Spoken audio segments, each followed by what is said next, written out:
Good evening, everyone.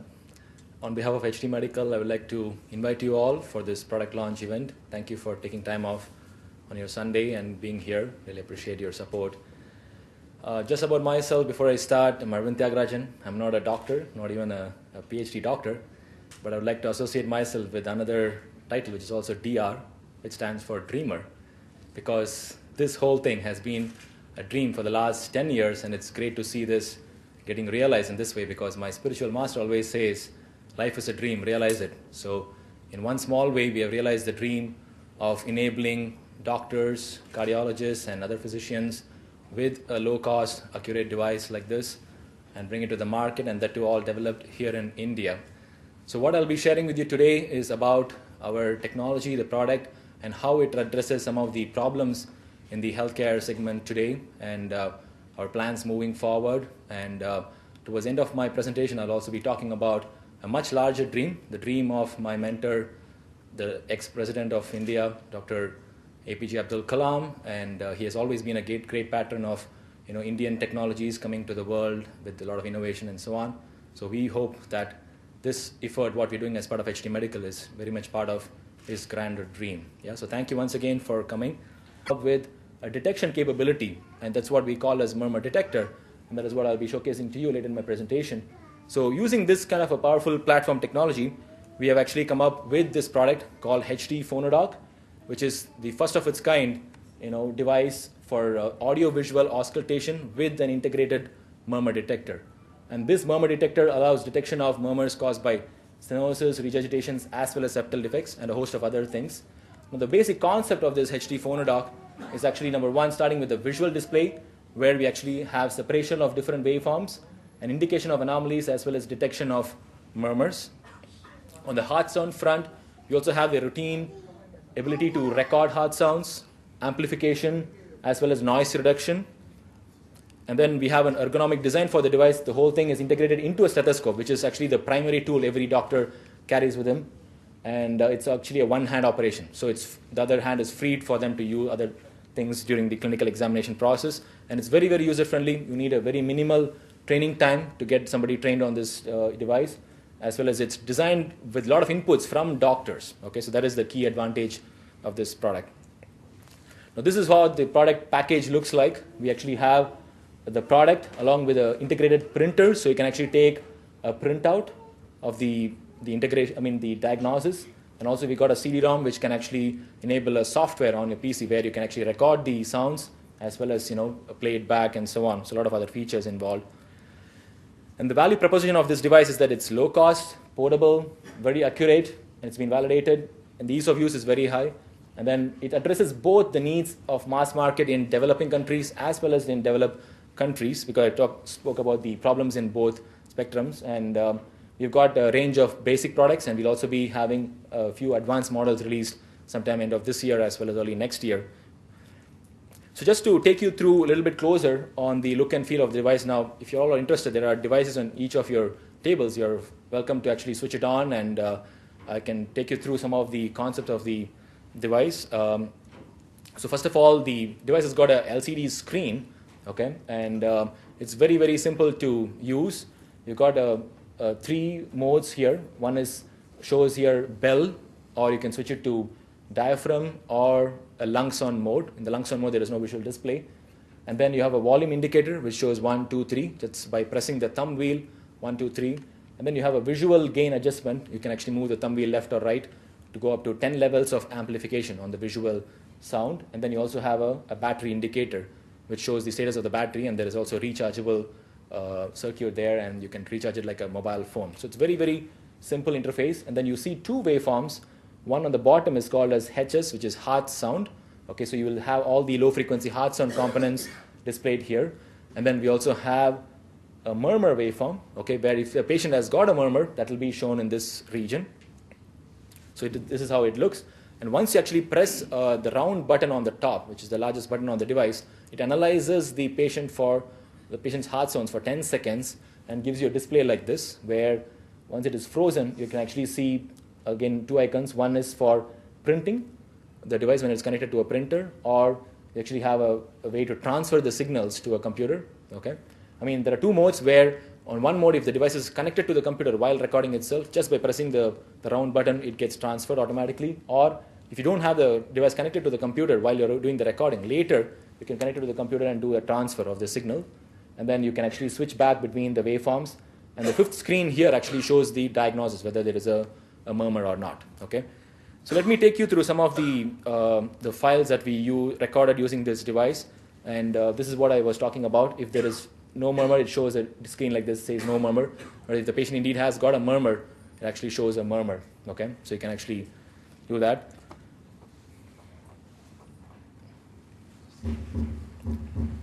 So this is how the sounds look like when you actually have a normal heart sound. Okay, you actually have the S1, S2 components, and then there is no murmur. Actually, there is no big patches. Whereas if there is a murmur, it actually shows the murmur here, okay? And I'll show you how it looks like. So this is a case of aortic regurgitation where you can actually hear a blowing diastolic murmur, and you can actually time it very easily. This is the S1, second heart sound, and after the X1, there is actually, after the second heart sound, there is actually a decrescendo murmur, which is actually a blowing murmur. So it's very easy for a doctor to look at this and conclude that this is a pathological file, and then the device also detects that it is a murmur, and you can actually see that, verify it for yourself. And then this is a classical ASD, atrial septal defect, where there's a hole in the atrial septum. And in theory, we are taught about the wide fixed split.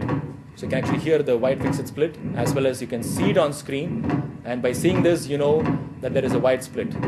Okay, so it's very, very easy. So this is the concept of audio-visual auscultation we are talking about, where it will be very, very beneficial for students also, for them to see as well as hear simultaneously. We've got a few other cases, like mitral stenosis, like a murmur, as if a stone is grinded on a surface. So that murmur in the diastole region, you can see that.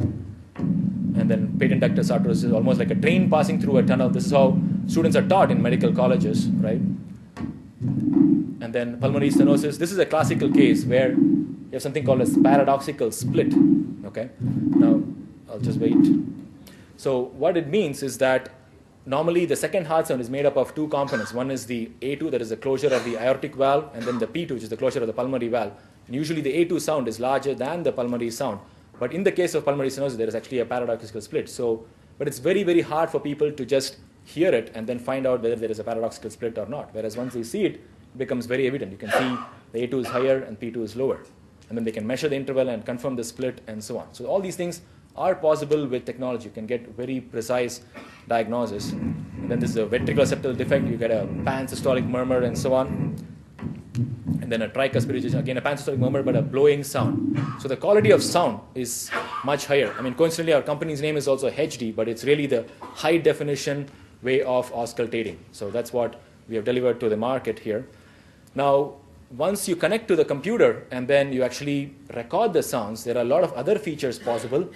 We have enabled quite a lot of features, and one such feature is called as caliper, where you can actually measure the intervals, because in theory we teach people if the split is below 30 milliseconds, it is normal split, whereas if it is beyond 40 or 60 milliseconds, it's an abnormal split. But how on earth, just by listening on a stethoscope, you can decipher whether it's 30 milliseconds or 70 milliseconds? It's almost close to impossible.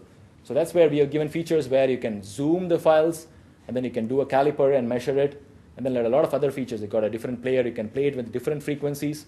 You can just listen to the S1, S2, or S3, S4. In fact, I've got some cases I'll show you. This is actually a aortic stenosis, and in fact, when I was talking to Dr. Geeta Subramaniam from HOD of the MMC, and she was actually giving us a classical case where, when one patient was auscultated, she could hear a loud click, ejection click in the systole, and there was a murmur, and she said there was a problem, but in echo, until 3 years' time, it didn't show a problem. It was actually atherosclerosis, and she could actually detect that. So I would like to quote her on that.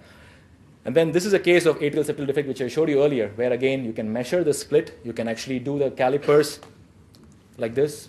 You can do the calipers and measure the split, whether it's beyond 40 milliseconds or 70 milliseconds, and so on. So the technology actually enables the physician or doctor to actually do this. Okay? Earlier it was not possible. And S3 sound, again, in theory, students are taught, most often in the classroom, the professor will ask the student, do you hear a S3? And everybody will nod their head. But most cases, it's very, very hard to hear that, because these S3 sounds lie below 40 hertz of frequency, whereas the human audible range is from 300 to 3K. So it's very, very hard for people to actually hear that. So these S3 sounds, again, in theory, to start that from second heart sound, it's about 130 milliseconds away. So you can actually verify that. whereas an opening snap is about 90 milliseconds away, so you can actually confirm that. And S4, which occurs before the S1. Now, there is actually a Japanese paper which talks about potential research where if the S4 occurs beyond 70 milliseconds from the S1, they could detect a MI within 2 weeks' time. So now if that is proven, then this technology will definitely enable you to do that. So there are a lot of advances in terms of research, but you need a fundamentally better platform to actually verify those and then present that information to the physician. So that's what we have done here. And lastly, I have an MVP case where there is a great guru of auscultation and echocardiography called Dr. Nishimura from Mayo Clinic. Like yesterday, I was talking to his colleague, Dr. Sandhu, at another cardiology conference. And Dr. Nishimura would always say the MVP, even with ultrasound echo, is so subjective to find out, whereas he says the best way to confirm MVP is listen to an ejection click in the systole and then let the patient move from sitting posture to standing posture, and you'll see the click actually getting separated from the S1 by a greater distance. So once you do that, you actually can immediately confirm a mitral valve prolapse. So those are things which are well documented in our theory, but it's hard to use them in reality. That's where we've got a better platform both on the device front as well as on the software front to enable doctors with the better technology to diagnose better. Now, in terms of applications, this product can be used for routine screening, health camps, and a lot of other aspects. We are also trying it out in ambulance, and so quite a lot of other applications are also possible for triage and things like that. And talking about triage, at rural camps, it becomes a great tool even at the hands of non-doctors. Even a paramedic or an AN can actually use this device to come up with a quick triaging decision.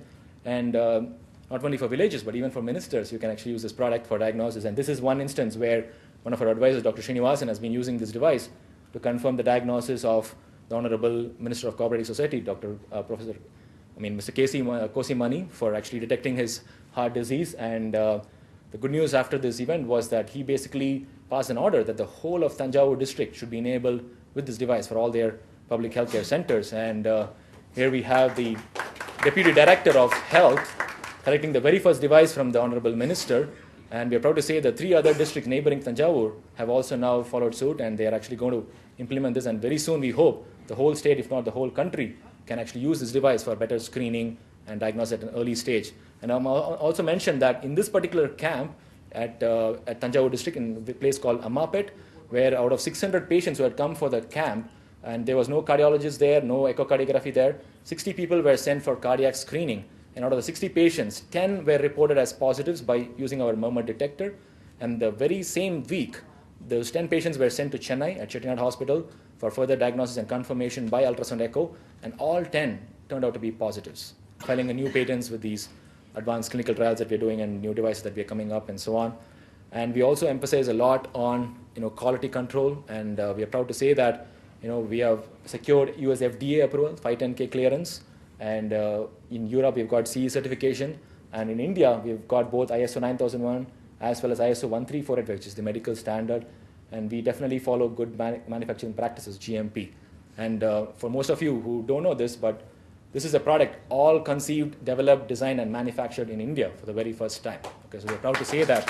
And that really goes as part of the broader vision one of our greatest presidents have had, Dr. Abdul Kalam, who has been a mentor for me personally when I was passing out from Guindy Engineering College. And also, when we showed him this device last year, he was so happy with this device. I mean, when we initially got this meeting confirmed at Raj Bhavan here in Chennai, they said it's at 12 o'clock. So I thought it was 12 o'clock in the afternoon. It turned out it's 12 o'clock midnight. So by the time when we went there and by the time he saw us, it was almost 2 o'clock. It was supposed to be a 5-minute meeting, but he was like a child. He took this device, put it on his heart, and he checked and so on. And the meeting ended up to be almost 45 minutes. Okay? And his heart, of course, was normal, but I want to say that we could hear a very unique murmur in his case. It was actually 2020, 2020. It's not the T20 cricket, but it's really the Vision 2020, that he had. And we believe that the best way for realizing his dream of Vision 2020, which we want to be part of, is by innovating. And as an Indian company, we want to really be part of this. And for that, we require all your support and guidance and cooperation and so on. So I really thank you as part of HT Medical for all your support and being here today. And I want to thank my team who have been really integral part of this whole development, my family, and of course, Almighty God, whom all glory goes to. And thank you once again for coming here. Thank you.